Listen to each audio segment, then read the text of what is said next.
The living conditions for 163 Chinese workers building a new factory for Chinese automaker BYD in Brazil has come under scrutiny.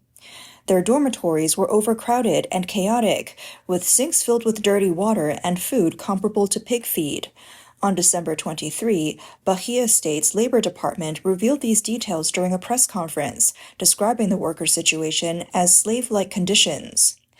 According to reports, labor inspector Lian Durao stated that these workers endured 10-hour workdays without holidays. They were not allowed to leave their dormitories without employer approval, and at least 107 of them had their passports confiscated by the employer.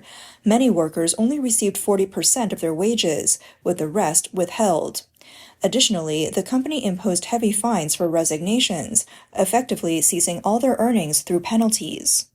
Durao described the worksite as extremely unsafe and that the 163 workers were working under conditions similar to slavery. She added that their living conditions were degrading to human dignity, and there were other violations of labor regulations.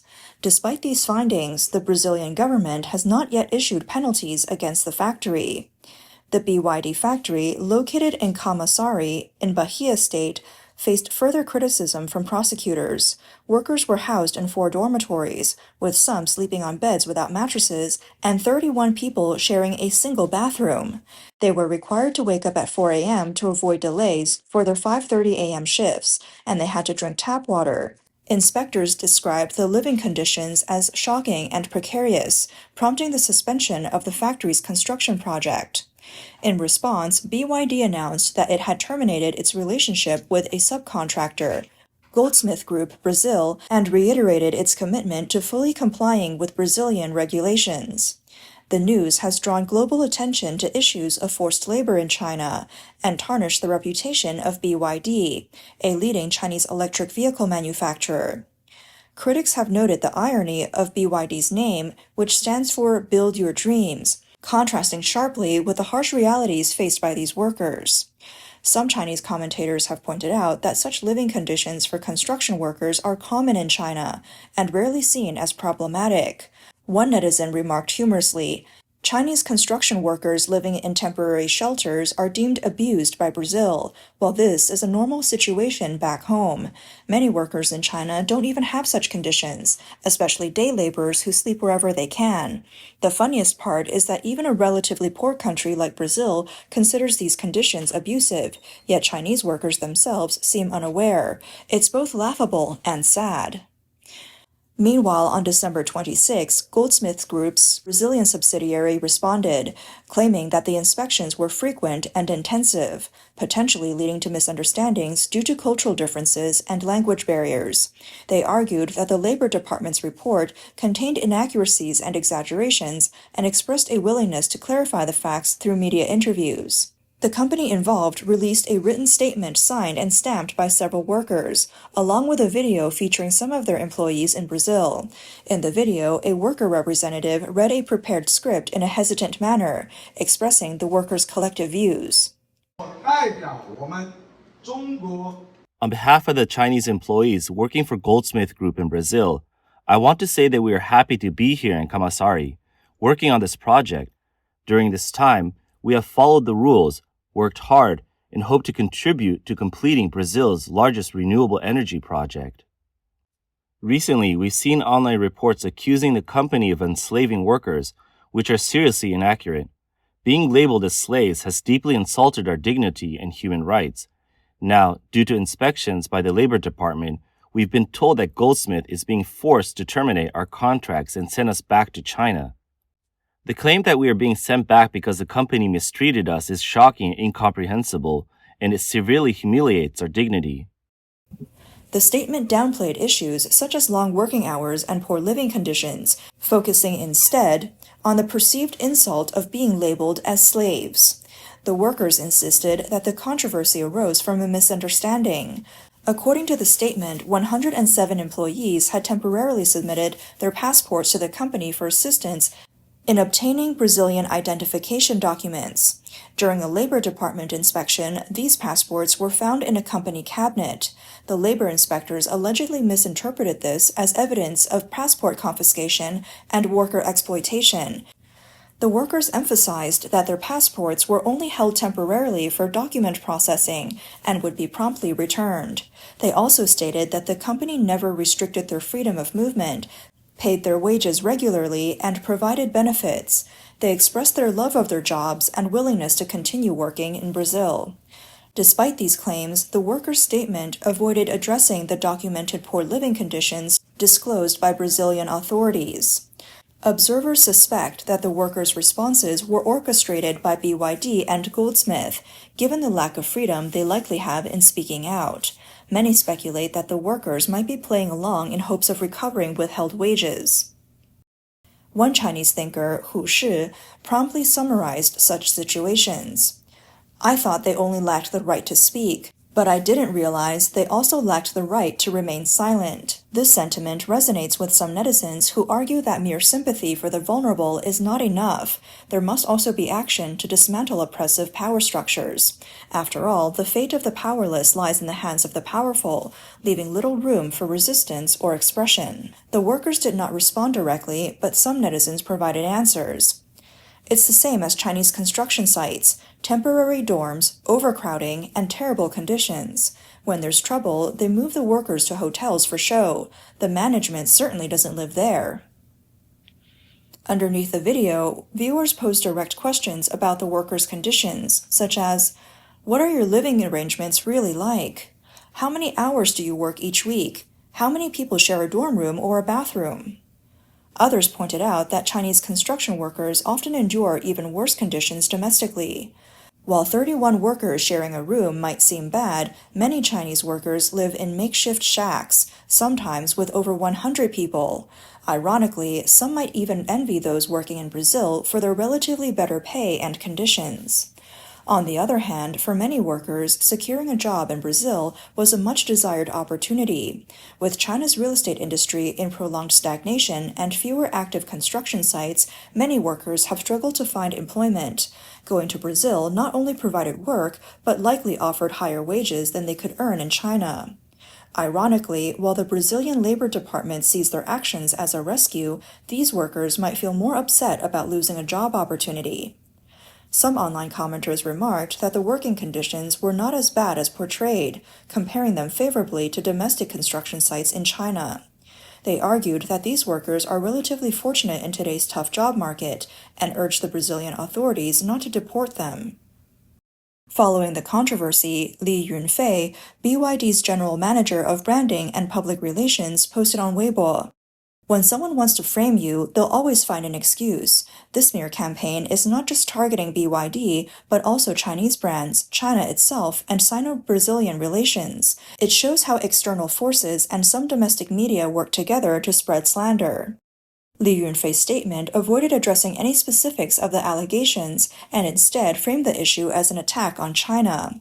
His rhetoric echoed the usual responses from Chinese authorities, deflecting the core issue and accusing critics of smearing China.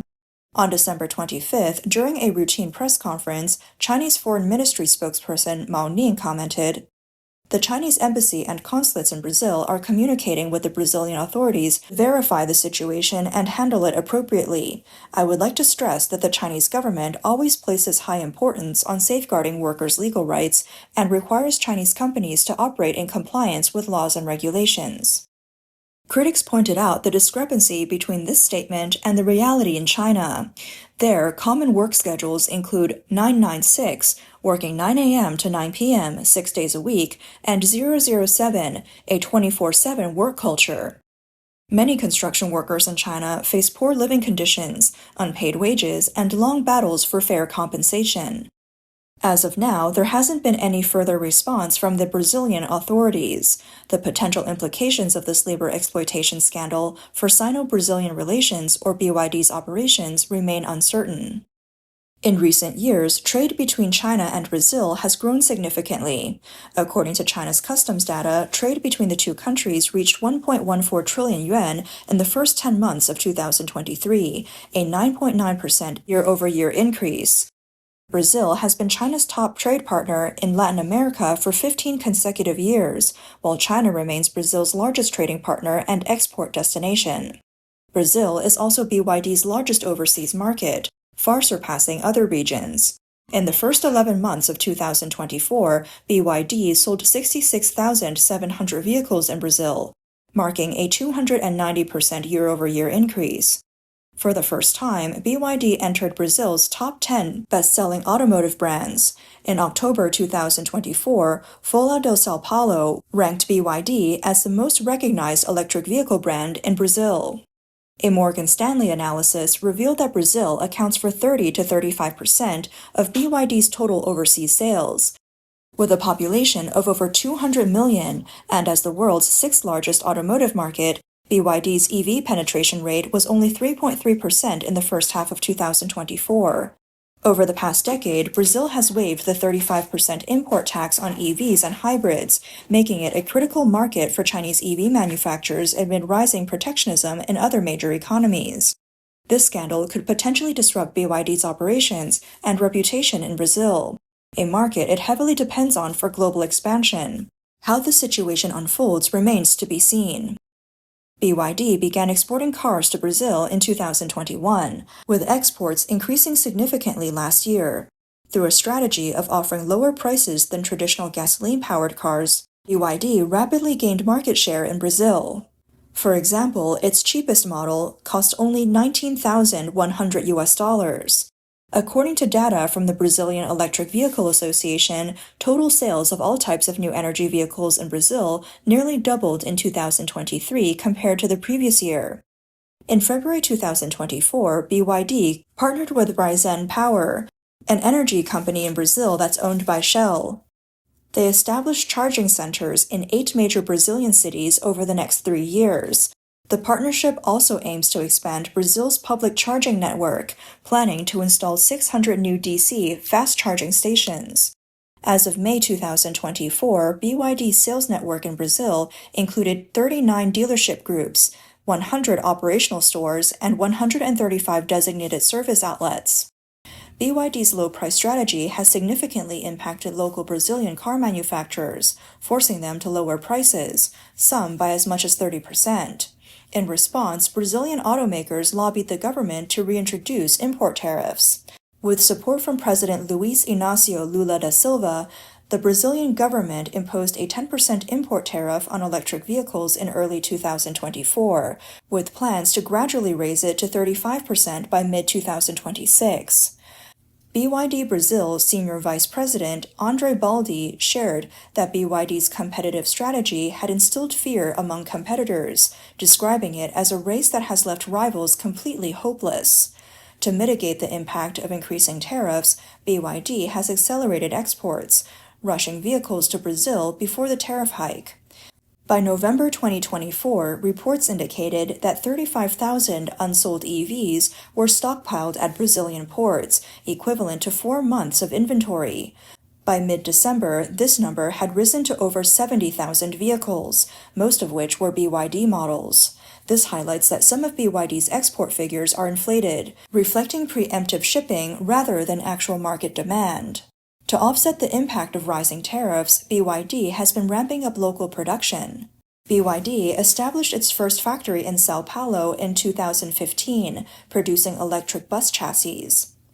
In July 2023, BYD announced plans to invest approximately $500 million in a large integrated production complex in Camaçari. The facility will include 3 factories, one for manufacturing electric bus and truck chassis, another for producing electric passenger vehicles with an annual production capacity of 150,000 units, and a factory for producing lithium iron phosphate battery materials. In March 2024, BYD increased its investment in this project to approximately $900 million.